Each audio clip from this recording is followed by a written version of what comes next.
All right, hey, welcome. In this video, I'm going to show you how we put together a portrait and landscape style ad for demand gen, YouTube.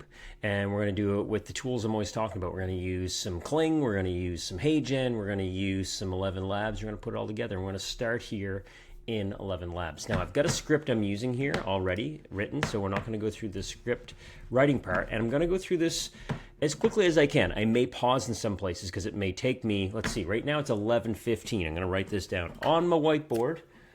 11:15 a.m. and let's see where we end up when we're done, okay? So, first things first. Now, I already know the voice I want to use, or I already have the avatar of the person I want to use. But I think we'll start right from scratch and actually create a voice because I think that's useful for people that may not be familiar with how this stuff can work. So, inside ElevenLabs, you go Voices. You're going to have Explore, My Voices, Default Voices. I'm going to go My Voices, and I'll create a voice. Now, I use WhisperFlow on my computer, so you're going to hear me talking a lot rather than typing. That's how I do most of my prompts. It's just quicker for me. So let's start here. Voice design entry. So we're going to say, a mother of about 35 years old, speaking clearly and calmly. She's in her kitchen. The sound quality reflects that she's in her house, not like recording at a studio. She speaks at a medium pace and keeps her tone somewhat consistent. She's very persuasive and calm, like she's speaking to a friend or a neighbor and telling them something important. Okay, so once I put that prompt in for that voice, you're going to click Settings. You're going to drag up. I like to drag up the guidance scale. What this means, if you hover over it, it just means it's telling ElevenLabs to use my prompt more heavily, right? Other audio products have this too. If you look at like Suno or Udio or other tools like that you might use. I'm going to go Generate Preview Text, and I'm going to grab a little bit of my script here because I want to hear them say that. And I'm going to paste that in, and I'm going to say Generate Voice. Now, while I do that, I'm going to hop over here because somewheres I have an image that I created with Replicate. I just can't. There it is. That's the exact picture I want right there. Okay, I'm going to open that with Preview on my Mac. Canadian parents, if you were gone tomorrow, your paycheck disappears, but your mortgage doesn't. The bank still expects every payment. Okay, so something I like about this, which you may or may not be able to hear really well, is it doesn't sound crisp. It does sound like she's speaking in her kitchen. Canadian parents, that one's a little too clean. Canadian parents, if you were gone tomorrow, your paycheck disappears, but your mortgage doesn't. The Canadian parents, if you were gone tomorrow, I like this one. Your paycheck I'm going to use voice disappears. One.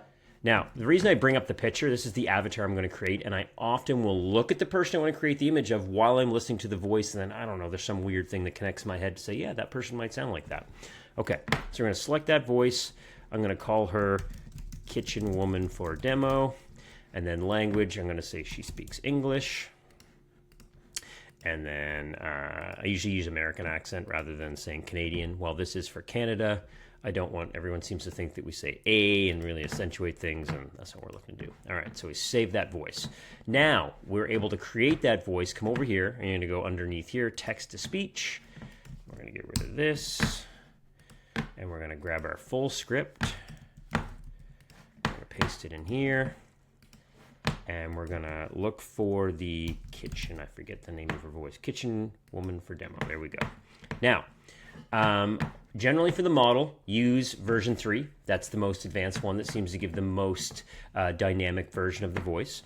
You can adjust this from creative, right? So if you mouse over this, creative means it's very expressive, varied phrasing and tone, right?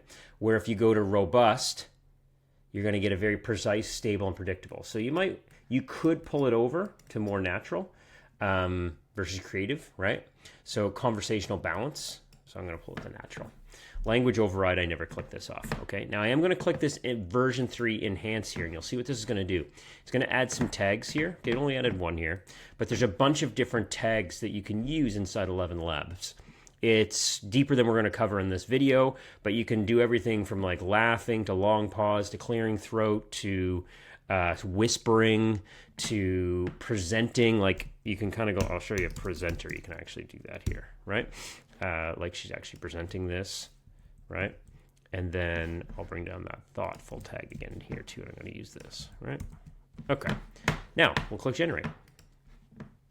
I'll pause while this happens. It does not take, oh, it's already done. Look at that. Canadian parents, if you were gone tomorrow, your paycheck disappears, but your mortgage doesn't. The bank still expects every payment, and if your family can't keep up, they may have no choice but to sell the house. That means the equity you spent years, even decades building, could be gone. Okay. I'm happy with that quality. I've already proofread this. I would recommend you listen to it all the way through when you do it. Well, it's rather boring to watch a YouTube video and listen to someone just listen to a voiceover, I know. So I would double check that. I'm going to download this. I'm okay with it. Now we're going to do our next step. We're going to go over to HeyGen. And we're going to go on the left here. We're going to click Avatar. We're going to go Photo to Video. And I'm going to grab the photo that I have. Why can't I get to? I may not have that open. Nope. Finder. Why am I not seeing a Finder window? There we go. That's the one I want. Okay, so we're going to drag this in here. I'm going to click this little arrow that goes up. And I've just downloaded the ElevenLabs voiceover, which is right here. I'm going to drag that in. That just takes a minute while it uploads. And then literally, okay, add audio. Now I come down here, usually I'm gonna click this. This is advanced settings. I keep the more expressive on. I generally use, for my life insurance videos I make, I generally use one of these. It varies though, like we're making a comedic cartoon character in a plumbing niche right now that's a leprechaun, and I'm actually writing in my own described gestures of what I want to happen. But I'm gonna go warm and welcoming for this, right? And then I just press go. All right, now that's going to do its thing. Those take a couple of minutes. Now, while we're waiting for that, there's a couple things I think we'll do here. Video generation started. One of the things I'm noticing that works really well is using a static image in front of the video before it plays. And what I mean by that is a static video with some text over top of it that kind of asks a question. So for the last couple of years, leading with things like if you're a Canadian parent, or if you've got a roof that's over 20 years old in Oakland, or if your mortgage is up for renewal in the next 6 months, pardon me, listen to this. I'm finding those intros working a little bit less right now for all types of creative, be it organic or paid. And this type of, we're seeing it a lot on different social platforms where static with text overlay, almost like a POV type idea. And I'm going to show you what I mean here. I'm just going to look at my script again here for a sec. So I think we're going to try a couple things here. The first thing I'm going to try, we're going to use Kling Turbo. So I'm in replicate.com here. I've used this in other videos. This is where I generally produce all of my image to video, as well as text to video, and a lot of my static images, like that woman I just showed you, who's actually going to be the spokesperson here. I create all those in this. I'm going to go 9:16 is the aspect ratio I want. I'm going to make this a 10-second long. Now I'm going to try and prompt this, and let's see what happens here. First thing I'm going to try and do is create a house with a for sale sign and a red sold slapped across it. And I'm going to want it to look kind of like a suburban bungalow or split entry home that we might find in a general, North American suburban neighborhood. So let's do a little prompt here. Let's say a slow zoom in towards a house that's been for sale. There's a for sale sign in the front yard with a red sticker that says sold across it. The home is a little bit further in the background, so the focus is on the sold sign in front of the home. The house is a traditional North American style suburban split entry home. Green grass in the front yard and a tree. It's a cloudy day, but daytime, so no direct sunlight or anything. And the shot is a slow zoom in towards the home. And down here, I'm going to put a couple things. I'm going to go 4K, stock footage, watermark, people. And the reason I put this negative in is because it's basically what I don't want to be in the shot for the negative prompt, right? So this is going to be a 10-second duration. The reason I make it 10 seconds is because I want that to play the pre-roll before the ad. So I probably won't use a full 10-second shot of whatever comes up here for the intro. I'll probably only use 5 or 6 seconds of it, but it's generally longer than 5. And my only option here is to create 5 or 10-second clips. I'm actually going to highlight this here, and I'm going to do another one just to see what works better. And I think we'll go with sort of an angle where maybe someone's worried about the bills or something like that. So we'll kind of have like A woman of about 40 years old is sitting at her kitchen table looking at some paperwork, holding a couple pieces of paper. She has her head in her hand while she's also holding the papers like she's concerned with the information she's looking at. It's a slow zoom in toward her. The background is static. It's a kitchen, wooden cupboards in the background, slightly blurred out from a low depth of field, and it's a bit of a slow motion shot. I wasn't prepared, obviously, for exactly what I was going to say in that, as I stumble a little bit on my words, but you get the idea, and I'm doing this all live. I'm not pausing or anything, so we're going to create that one as well. Now, the other thing that can work here, which I'm actually also going to try, which can be simple, is a close-up shot of a steaming cup of coffee early in the morning.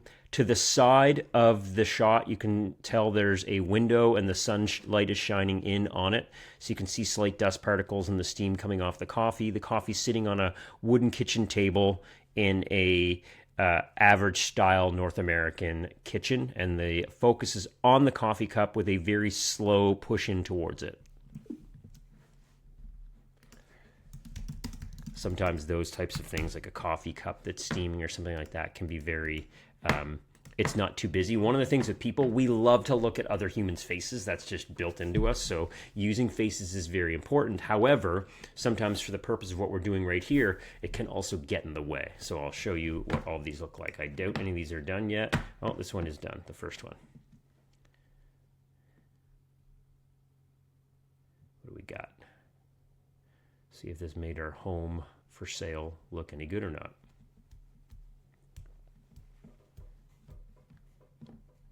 Funny how we get impatient waiting for these. Yeah, okay, so here's a problem that happened. See this? I love this shot, but that don't work. So do, and this is a problem with Kling. I should have actually thought this through ahead of time. It's crappy at creating text on the image. That's my bad. So here's a solve for this. Let's go to replicate. Let's go Flux Max.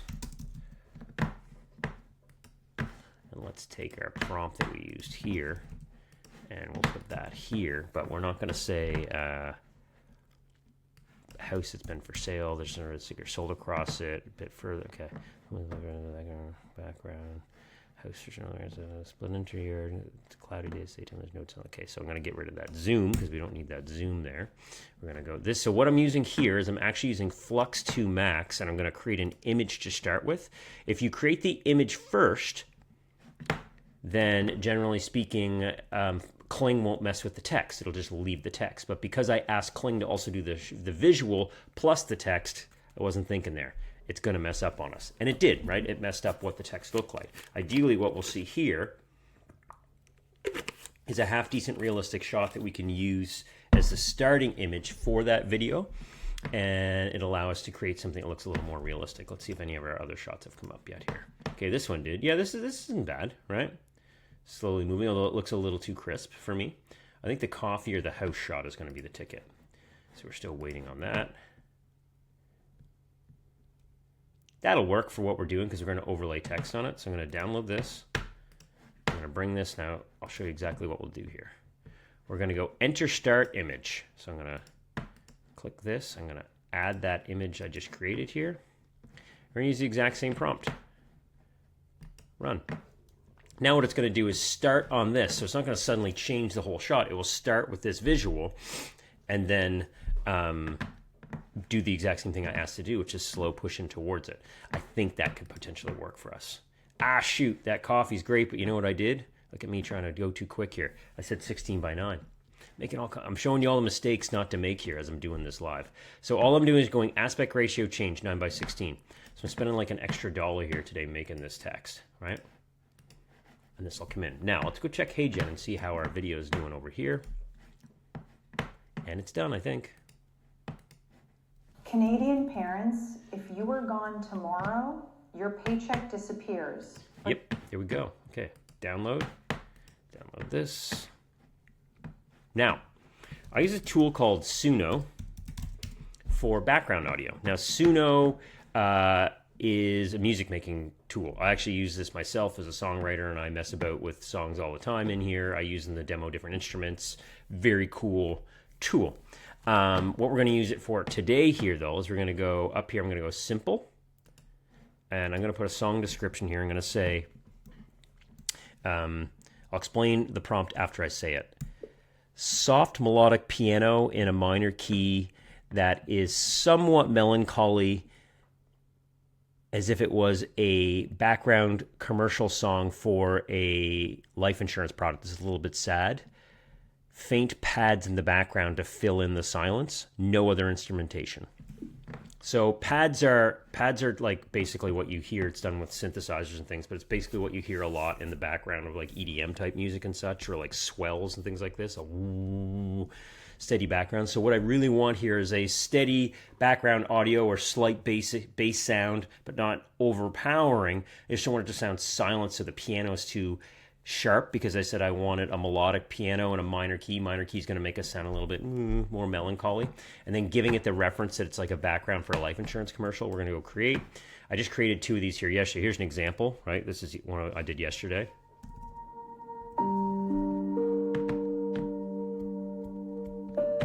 So just piano, very simple. You know, the idea here is it's not meant to overpower the actual ad. It's meant to serve as very slight support for the ad, if that makes sense. I'm gonna come back here and check and see if our house got made. Boom. Okay, I like that. That's kind of what we were thinking of for the sold. Let's see if our coffee cup, our other coffee cup's not done. I'm gonna download this woman in case I didn't yet. We're done with her. Close that tab.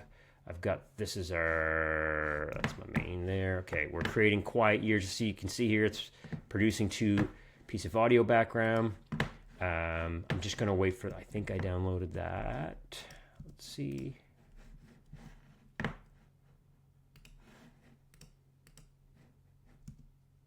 the woman. So I'm going to download the for sale sign. I can see that this text, I'm aware if anybody wants to comment or something, I can see that that text is not correct in terms of how it's written in the bottom, but realistically, I don't care at this point because I'm going to overlay text on top of this. There's my coffee cup. I like the coffee too, right? I might even like the coffee best. Let's download that. All right. So we got our, just waiting for our audio music. We'll check this. When this is done spinning, I can do it. But for the time being, I'm going to go into Canva. All my secret tools here. We're going to go custom size.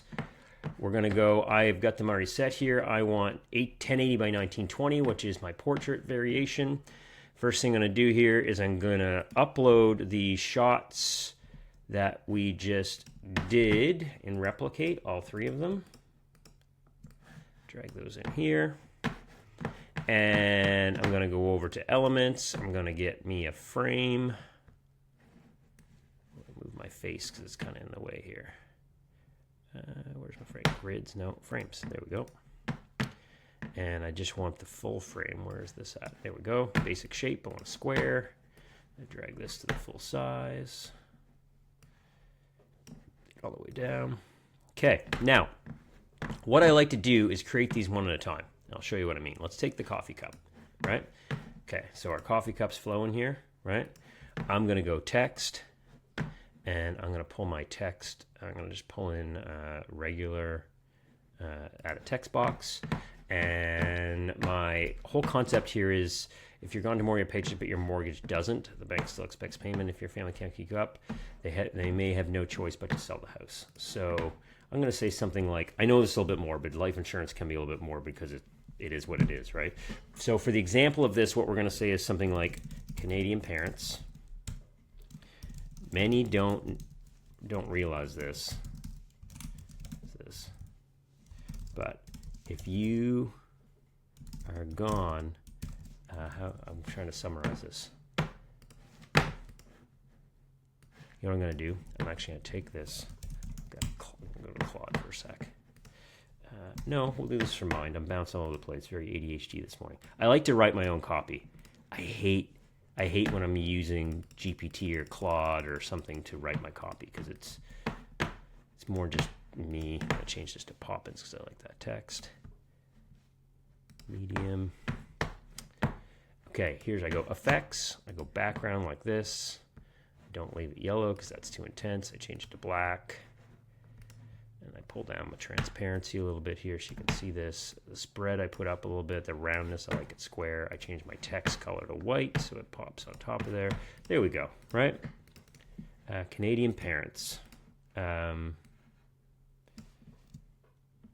Few think about this, but if we pass away, our surviving spouse sometimes must sell the house, sell your family home to keep going, or something like that, right? I can think about this a little bit more deeper later, but first, you don't have to sit through my copy ordeal. This is the kind of idea. Canadian parents. There we go. Okay. So this is what you're going to get, right? So that's an example. Let's download that one. Actually, you know what? I'm going to take this. Now here's, you want to always do one first. If you're going to try 2 or 3 of them, do one. Then you've got your template. Then duplicate it in Canva. Then go grab your other piece of footage you want and replace it. And you can edit your text. That's fine, right? But the thing is that you don't want to have to make the text box twice. I hate duplication of effort. I'm going to make that a little bit bigger. I'm going to make this a little bit wider. There we go. Yeah, I like that too. Okay, so we got 2 here. I'm going to call this like mortgage ad intros. I download them, go share, download. Now make sure when you're downloading these, download pages as separate files. Otherwise it smushes them together as one, and that's a pain in the butt. Download that. Okay, well that's downloading. We'll hop over. Let's see what our music sounds like, if any of these work.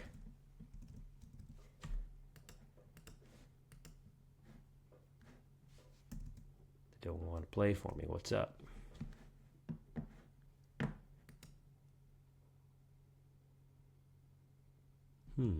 Let's refresh this and see what's going on here.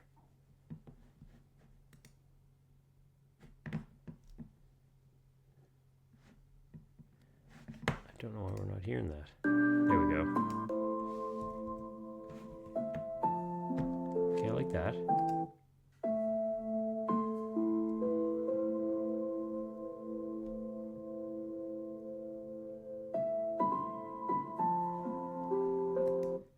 That gap there creates too much.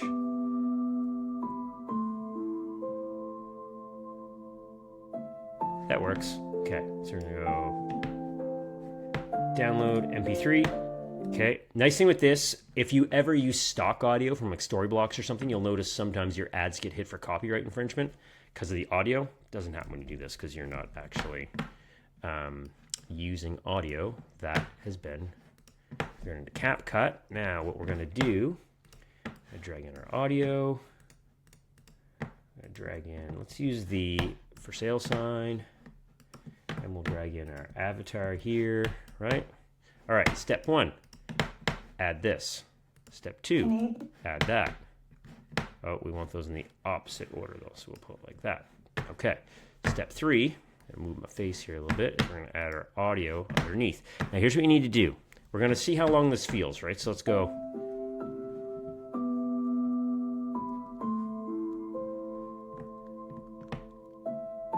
There, that's 8 seconds. Seems like a lifetime when you watch it. Just going to clip that. Oop, I didn't mean to clip the audio. I mean to clip that. Now I'm going to split my audio, and I'm going to drag the volume of the audio way down when she starts to speak. Canadian parents, right? If you were gone tomorrow. Still playing in the background, but not totally. Then I'm going to add my captions, which we always use. Whichever ones, right? We can choose whatever captions we want. We're pretty much done. That's it, right? So I started at 11:15. It's 11:39. So it took me, I haven't paused. So it's like 24 minutes. But okay, not bad, right? And I've got another intro I can try on this particular video. If I had another script or another intro to what she's saying, I could have easily, created that. Oh yeah, I remember this one. I don't necessarily like that style, but we'll work with it here. I'm going to put a background text. But you get the point, right? That's it. So we used, what did we use? We used Kling, we used ElevenLabs, we used HeyGen, we used Flux, and we're using CapCut, and we're done. right? Export it, test it, see how it goes. Once you're done this, what can you do with it? Well, there's a few things you can do. Based on the results, you can now think about, okay, well, look, I've got really low engagement in demand gen on Google. So we can say like, okay, well, maybe maybe we need to change what we say in that intro. Or maybe we should try it without that static intro at all. Maybe we should go right into her talking. Maybe we should try it without the music. There's different things you can test here. If it falls flat on its face without the intro and just her talking or trying different intros, then maybe the whole idea doesn't work. But basically, this is what you're doing all day long. This same concept works if you're making short form content for Reels, TikTok, Facebook Stories, Reels, YouTube Shorts, exact same way. Creating content at scale this way, it's the same workflow that we're using with these tools, right? So if you got a question, let me know in the comments below. If you want to get notified when we get more stuff, click the link in the description. You can jump on my email list. I don't send a ton of stuff, but when I do discover something new, that's where I send it first. And I hope you'll like and subscribe so you'll get all my future stuff. We'll talk to you soon. Bye for now.